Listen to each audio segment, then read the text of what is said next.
This is me. This is me. This is me. 这是我. This is me. This is me.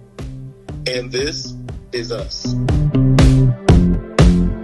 Hey everybody, welcome back. It's been a minute, but welcome back to another episode of This Is Us, where I, Dominic, A.K.A. Blind Justice, gives you guys an opportunity to get to know some of the people in the blind community and what they bring to the table.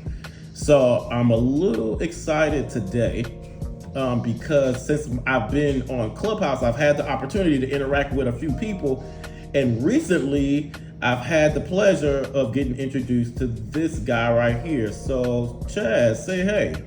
What's the word? How y'all living out there? So, like always, we're gonna go ahead and get the formalities out the way. So can you tell them your name, your age, and where you're from?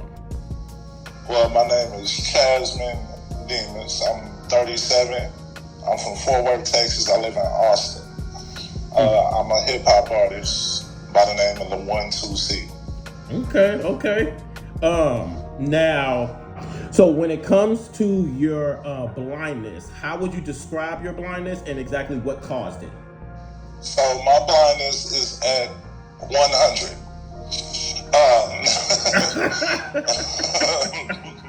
I'm talking no lights, no shadows, just a little bit of hope and know-how. Amen.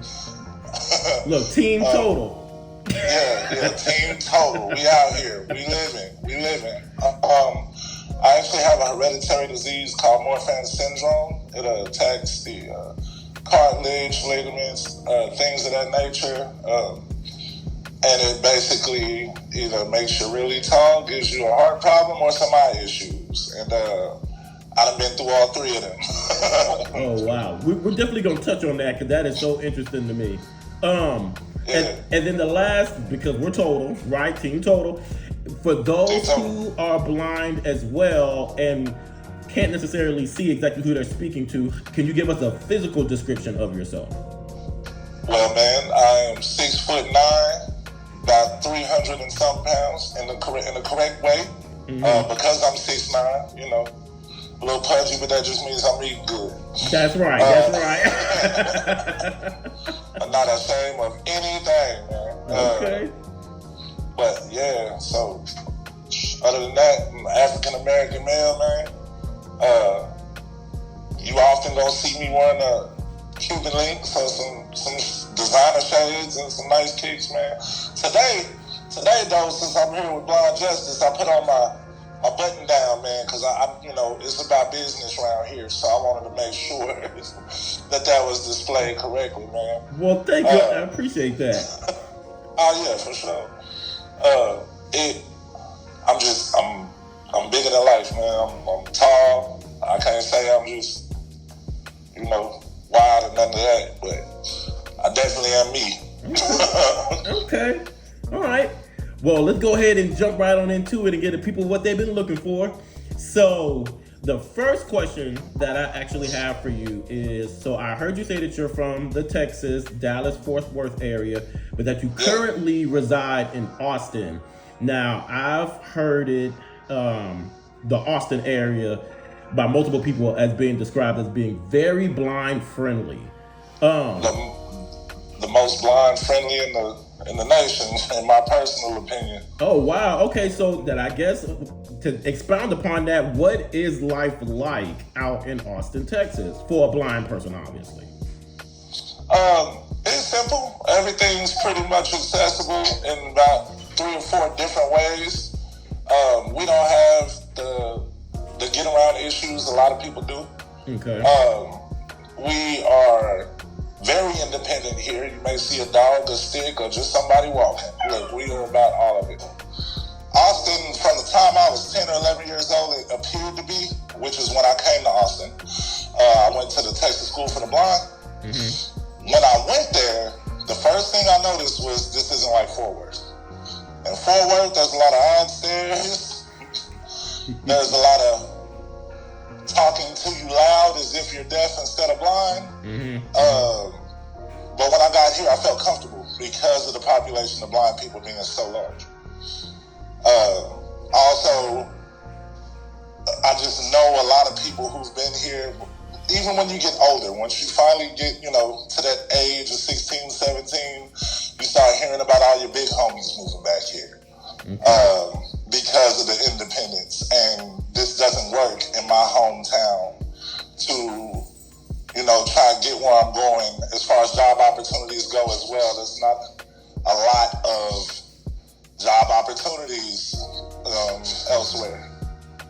Okay. So it just seemed like the right place for me.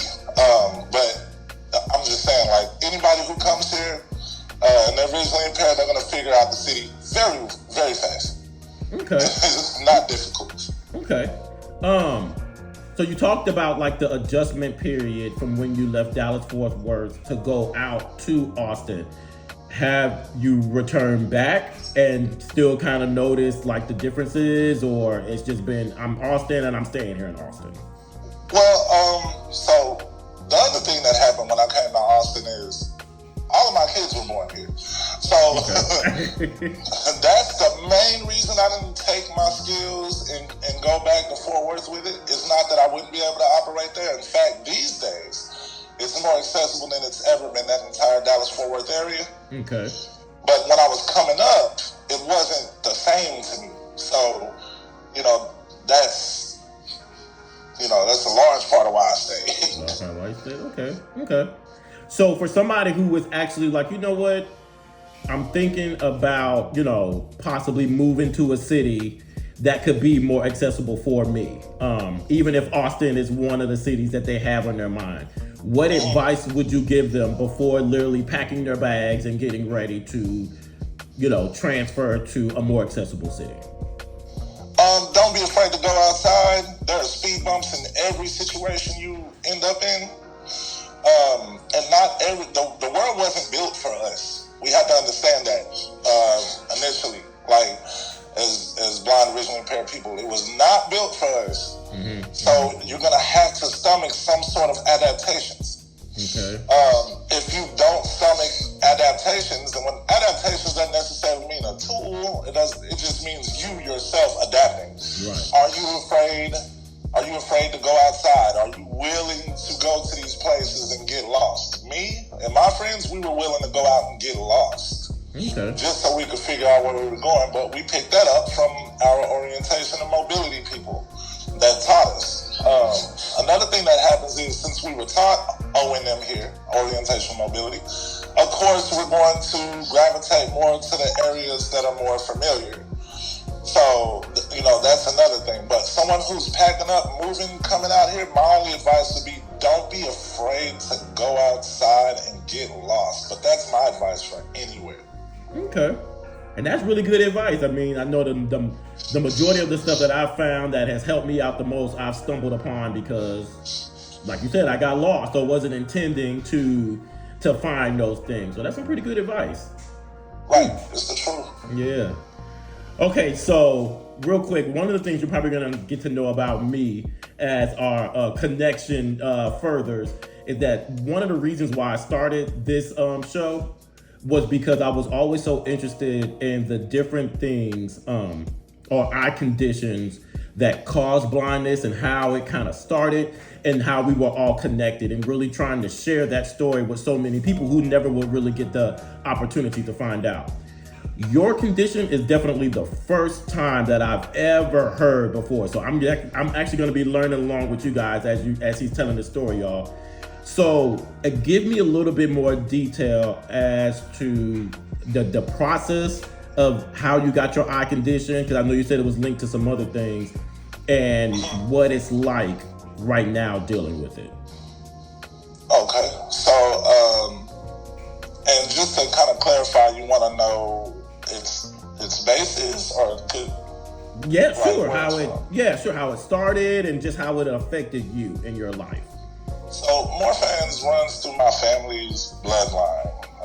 My mom, her brothers, one of her sisters, and apparently this comes from my grandmother's side, which is crazy because it can be dormant in one or more and then passed on later on.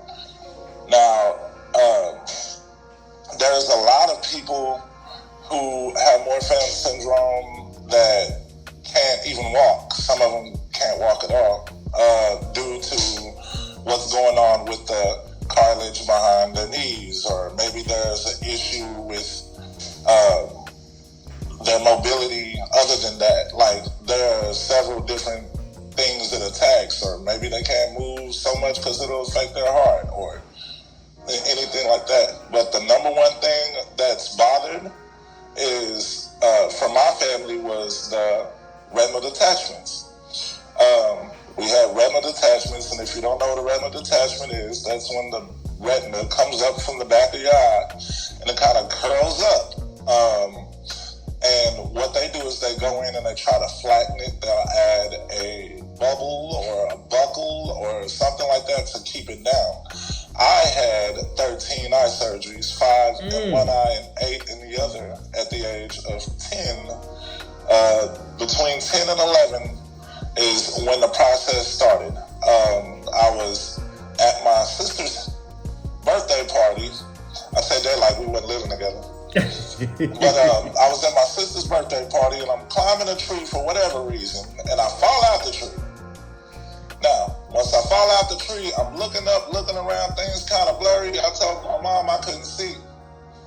My mother says, okay, whole party stops. We go to the hospital. They didn't tell me what was going on then at the time, but I guess my mother knew.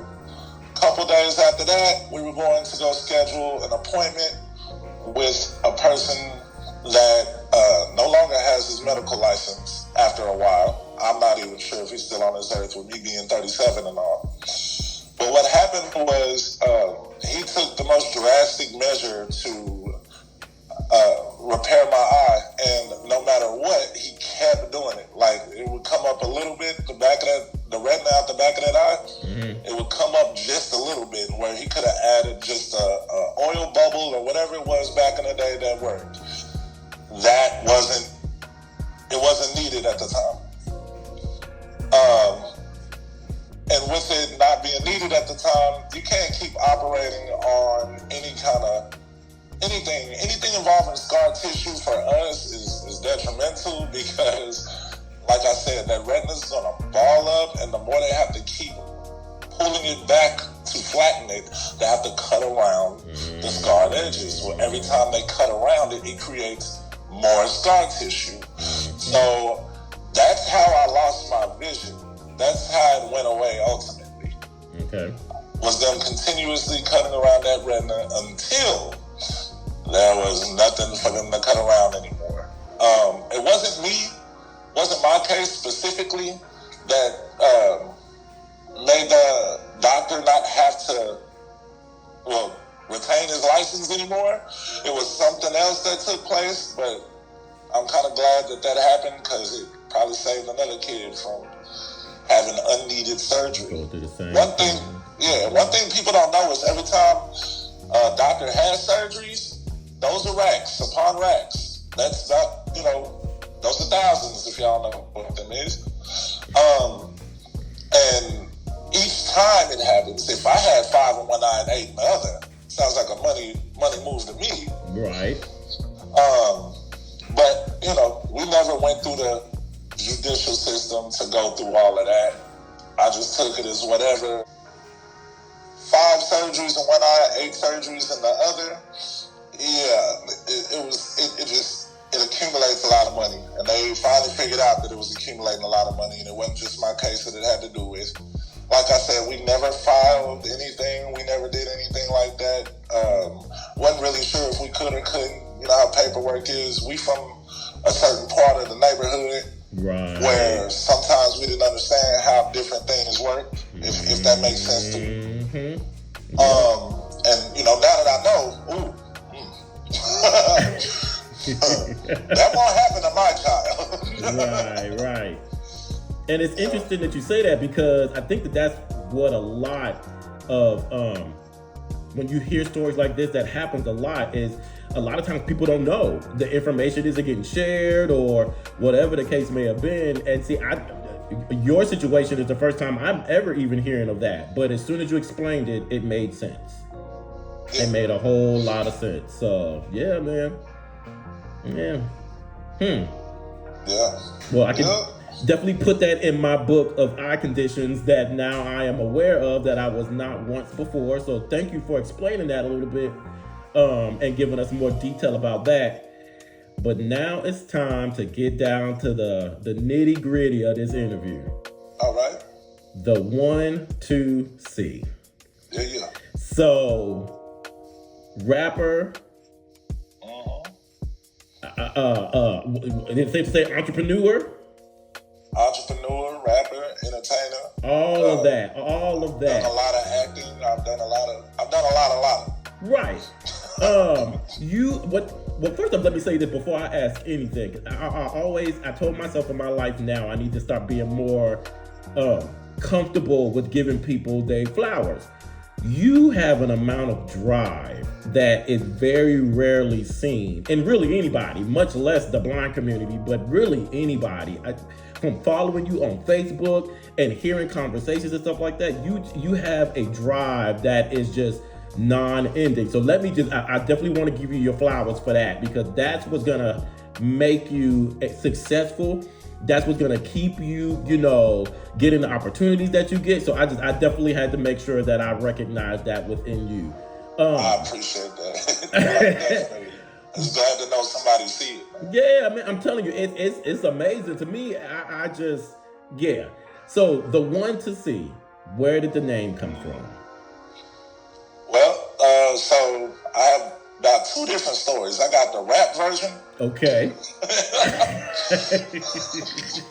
And I got the real version. Okay. So the rap version was, once upon a time, I was out there, little street rat, man. Doing whatever I wanted to do, however I wanted to do it to make ends meet. So in that sense, I was the 1-2-C about whatever you need. Okay. So the real version, though, my name is Chasmon Demus. I was born the 12th month of the year, December 2nd. 1-2-C. Wow. What I did was throw a "the" in it and make it a sentence. Okay. That's why I'm the 1-2-C. Okay. That's a nice help. Helps. Go ahead. I'm sorry. Okay. It helps that I'm 6'9". A spectacle. Those are the kind of things. Like the name go together. I didn't know what I was doing when I did it, but here's the other funny part. I was also 12 years old. Wow. When I came with this name. So I was 12 years old. My name is Chasmon. Mm-hmm. My birth month is December. My name is Chasmon. The 1-2-C. That's how I got my rap name. Wow. Okay. And look, even at an early age, you was able to put that together. That's what's up. Yeah. So how long have you been putting out music? Literally putting out music? Let's see. My first mixtape ever, I was probably 15 or 16. And it was a collaborating tape or whatever called The Unstoppable Thugs. That's how I knew we were kids. Okay. What we were going through. But The Unstoppable Thugs. The Unstoppable Thugs was 1-2-C and Big JP back in the day, man. Okay. Years later, probably 18, 17, I ended up legally emancipating to Austin because there was, all kind of stuff going on at home that, gets touched on in a lot of my music.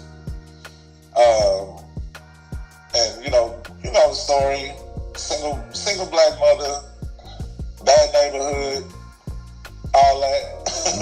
Right. She was doing the best she could, and then the hood got her at some point. Right, got you. You feel what I'm saying? Right. I mean, my mother is a whole Christian lady right now. She's doing her thing. Shout out to Avondale Demus. I love your mama. All right. Love my mama. But we done been through them trials and tribulations, man. So coming to Austin, like we talked about earlier about its accessibility, that's the main reason I was like, okay, I can make a way out there that I, go back and get whatever family I need to go get. That was the whole point of me coming out. And so probably around that time I did an album called The Gentleman. Now, I don't know if you know this, Blind Justice, but I was out there when it came to these ladies. Okay. So I did everything in my possible power to feed off of that. Okay. I couldn't sing worth a damn. Let's keep it real. Okay. But my best friend can. So okay. He's singing on the hooks. I'm rapping. We're doing our thing. That was the first official One2Cee mixtape called The Gentleman. The second one was called The Black and White Project. And that was because I couldn't come up with a name. Whoa, I'm skipping something. Right before I got out of high school, I'm 16, between 16 and 17. This is after Unstoppable Thugs, where I dropped a project called Conceited. Okay. Here's the funny part about Conceited. I tried to capture the whole 6ix9ine thing, so I'm dunking on a basketball goal. Like literally hanging there. Like I just jammed it. Right. The problem was, my shorts, they didn't want to stay up, right? They kind of could see, you know what I'm saying? It wasn't a real moon. It might not even been a half moon. But I got made fun of that for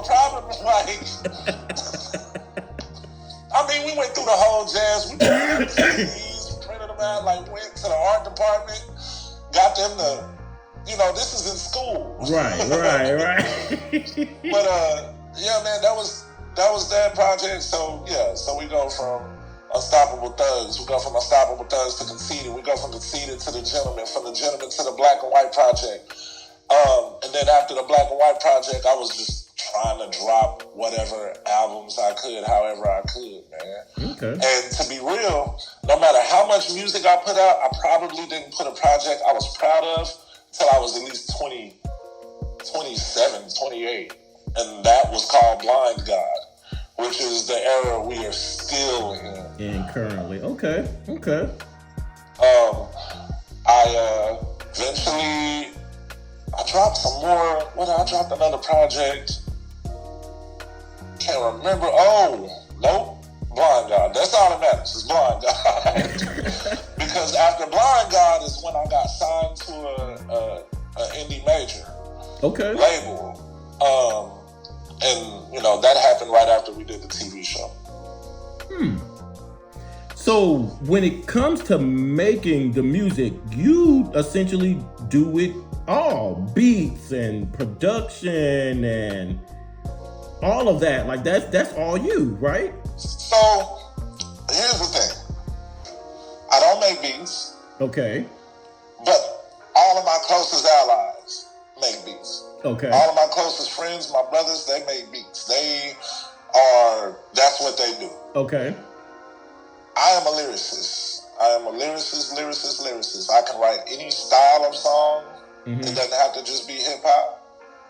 You know what I'm saying? I can probably hit 4 or 5 different genres of hip hop. I can probably do 2 or 3 R&B genres and probably a few pop genres of just any kind of music.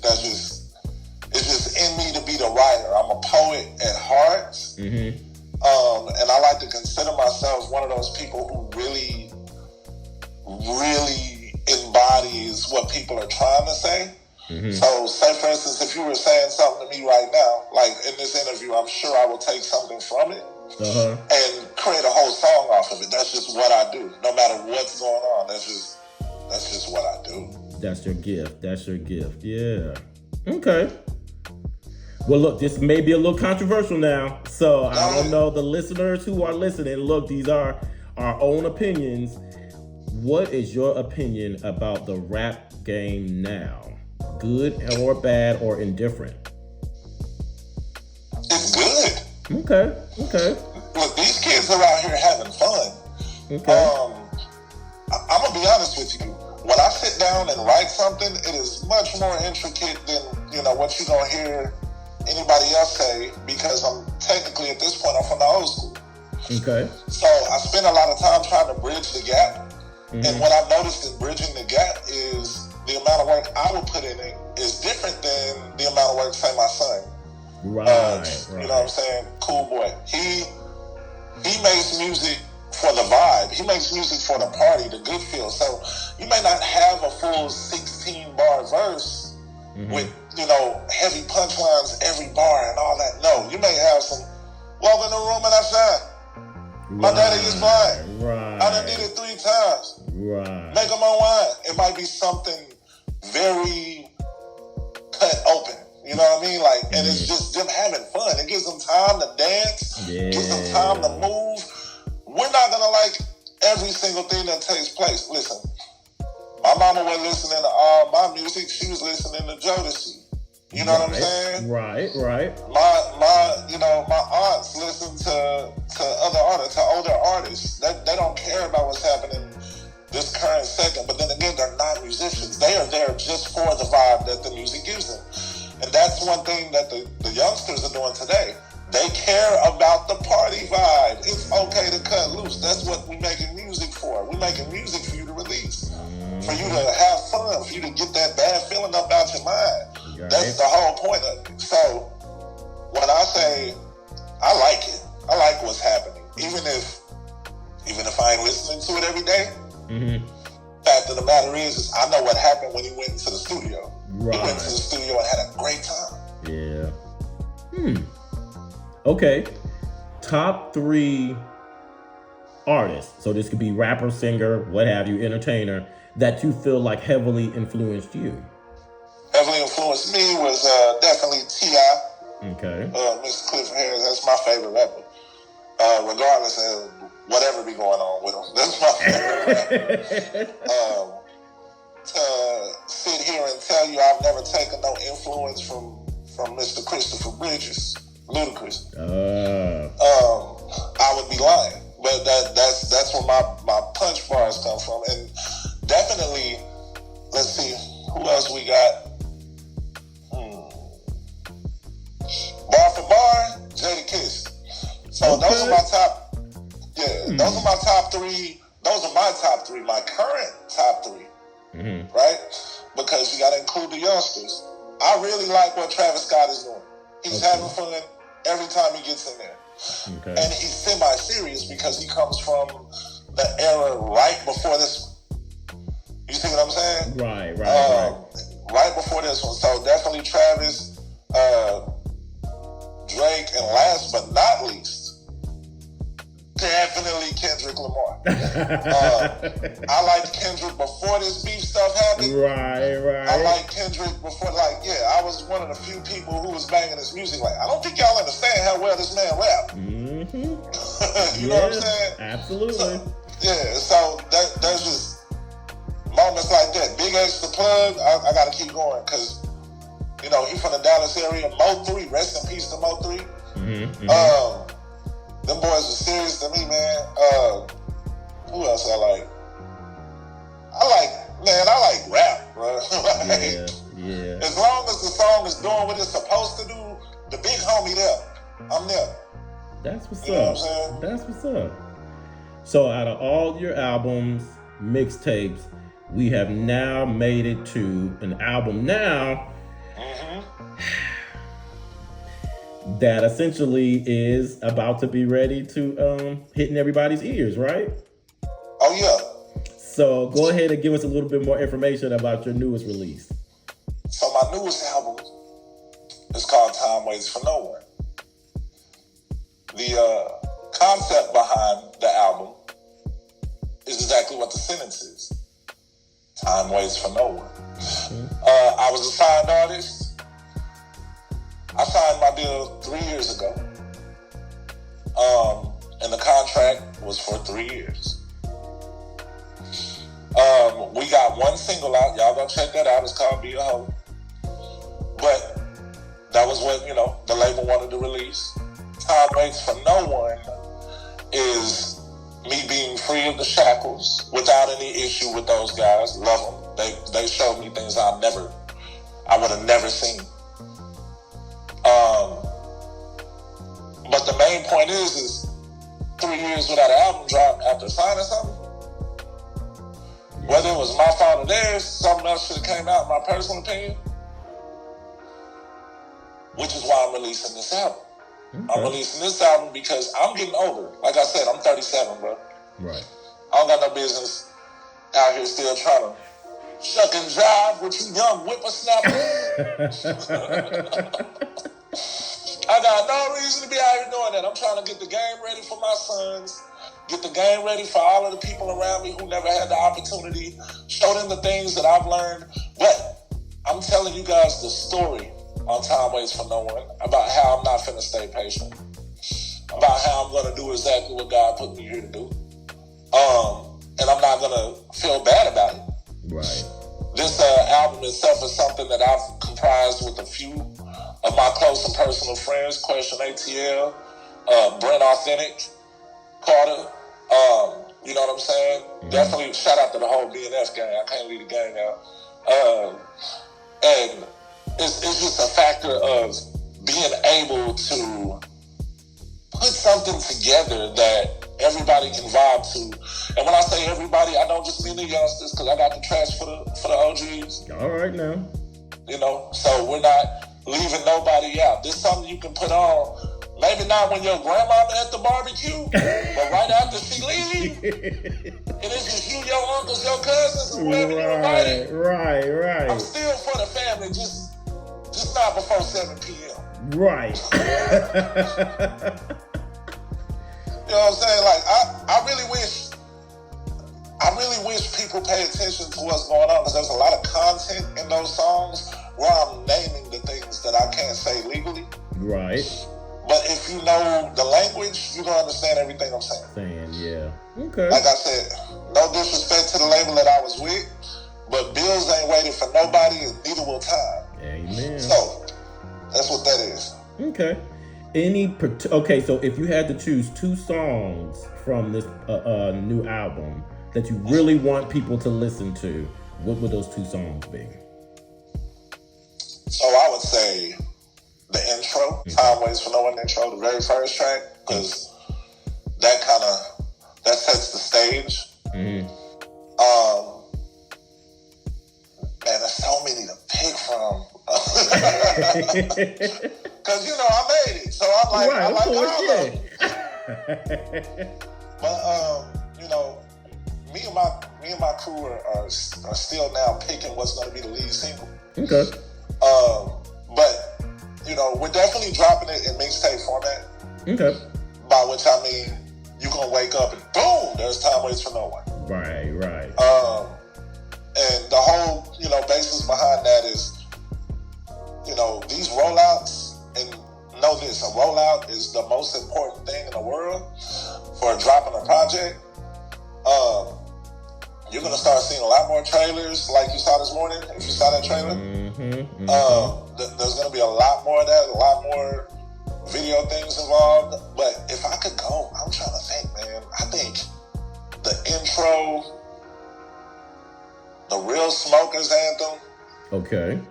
We smoke a little green where I'm from. I hope that don't offend nobody. Or a lot of green. The fact is we don't want to offend nobody. Right. Let's see what else. I just have so many good songs on that project. So many good songs from Time Waits for No One, the actual title track itself, the intro, which is Funless.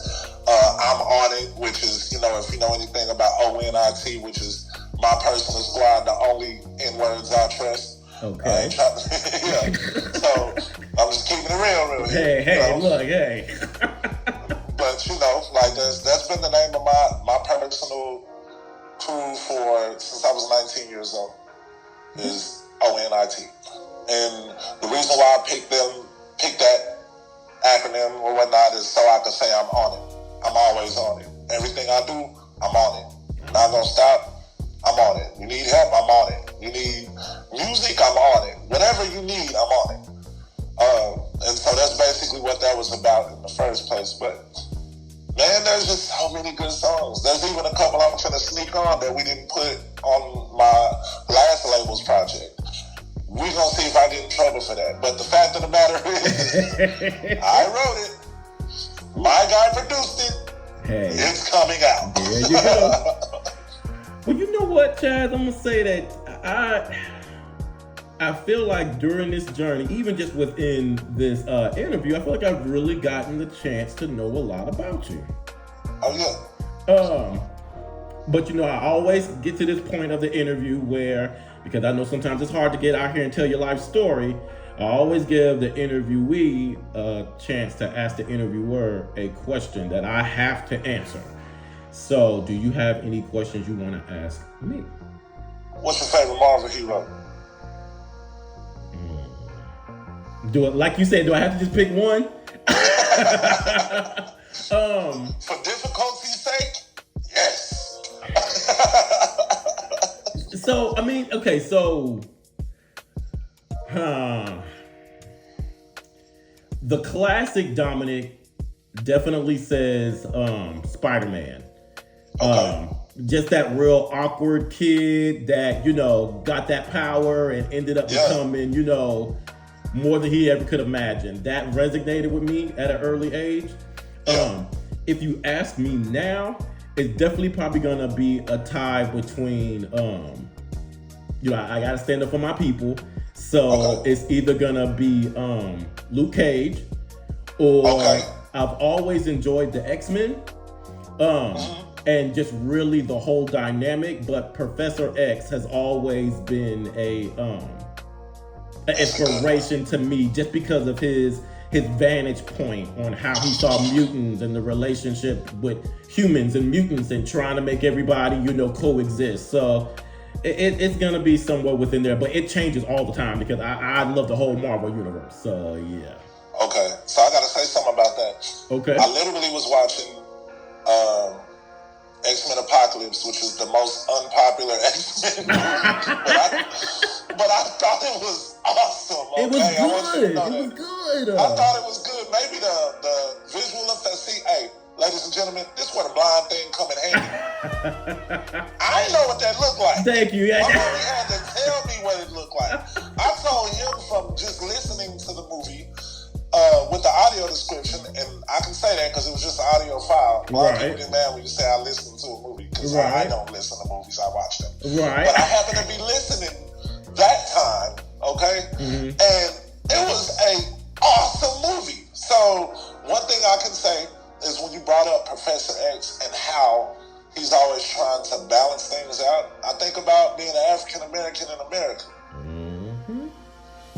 I think about how people have called what black people mutated or lack of humanity. They would say that we're not human enough once upon a time, and that there were leaders everywhere who tried to do exactly what Professor X was trying to do. I took that from that movie the other day, so I'm glad you said that. It's ironic, and nothing was ever... So Stan Lee, who I'm sure all of you guys know, who did pass away, he, a lot of things, and it has not been proven, a lot of things have been said that he actually got the inspiration for the X-Men, for the characters Magneto and Professor X from Malcolm X and Martin Luther King Jr. That's crazy. Now, again, I don't know if that's been proven or not, but if you really pay attention to the story, it would make sense. Like their philosophies and their approach. Malcolm and Martin. Yes. What? Yeah. So something to think about. The internet will make up anything. Absolutely. To make it fit. Absolutely. But that's a good one. Absolutely. Yeah. So yeah, something to think about. So a lot of you guys, if you guys have not, if you're a comic or a movie or whatever fan you are, armed with that information, go back and go look at some of that stuff and see if it doesn't remind you of their dynamic. So yeah, something to think about. Yep. Yeah. So, but all right, man, before I get ready to close with you, I always give whoever I'm talking to the opportunity for people to know exactly where to go and find you and your stuff and merch, videos, music, whatever you offer. Where can people go find you at? Okay, so this is what you do. I want y'all to listen very closely because I need this. Type in THE space ONE, the number 2, CEE. Okay. On all platforms. You will find me everywhere. Okay. I'm not hard to find. If you go to Facebook, which is where I'm finna have the merch coming out of, because we're gonna have the Time Waits for No One t-shirts. I was actually putting together a donate thing so I could get a whole bunch of these shirts made so that I could pass them out with the new project upon order. Okay. Blind God, Chasmon Demus. Don't get scared. Blind God, CHASMONDEMUS on Facebook. Go there, follow me. There's content that will be there all the time. I just became a digital creator there, which is a blessing and a curse because I have no idea what I'm doing. But the fact of the matter is, I've been entertaining this whole time. I know how to run that part. Follow me there. Follow me. THEONE2CEE. Look it up on Apple. THEONE2CEE. Instagram. Spotify. Take a pic. I'm probably on something I don't even know about. THEONE2CEE. Yeah. Okay. That's what's up. Well, y'all heard it here first. So yeah, go check your boy out, support him, and all of that good stuff. Chaz, it was good, man. I enjoyed this interview. Word, man. I'm glad. I'm glad. All right. Well, all right, y'all. Well, we will see you guys next time. And until then,